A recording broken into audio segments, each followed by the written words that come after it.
எல்லாரும் almost vote போட்டுட்ருப்பீங்கன்னு நெனைக்கிறேன். நாங்களும் வந்து மார்னிங்கே போயிட்டு ஓட் போட்டுட்டு வந்துட்டோம். ஏன்னா மார்னிங் கொஞ்சம் வெயில் இருக்காது. கூட்டமும் அவ்வளோவா இருக்காது இல்லையா?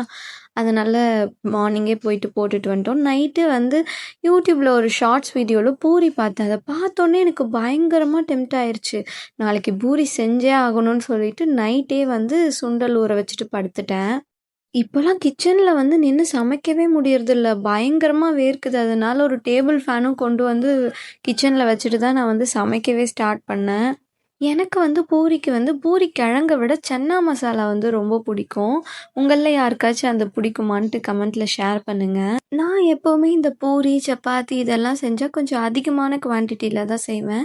ஏன்னா எங்க அம்மா வீட்டுக்கு கொடுக்கணும், என் மாமியார் வீட்டுக்கு கொடுக்கணும். அதனால வந்து ஒரு 30 சப்பாத்தி, பூரி வர அளவுக்கு தான் நான் வந்து எப்பவுமே செய்வேன். அதனால எனக்கு கொஞ்சம் கஷ்டமா இருக்கும். அதனால ரேரா தான் வந்து செய்வேன். என் ஹஸ்பண்டும் வந்து எப்பயுமே வந்து கூட ஹெல்ப் பண்ணுவாங்க. எப்பவுமே பூரி அல்லது சப்பாத்தி இது 2த்துக்கும் சைட் டிஷ் செய்யறது, அத போட்டு எடுக்கிறது என் வேல. அது தெரட்டி குடுக்குற வேல என் ஹஸ்பண்ட் வேல.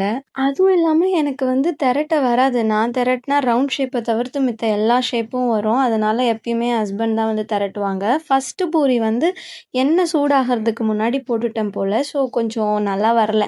ஆனா, அதுக்கு அடுத்து போட்ட பூரி எல்லாம் நல்லாவே புஸ்ஸுன்னு வந்திருந்துச்சு.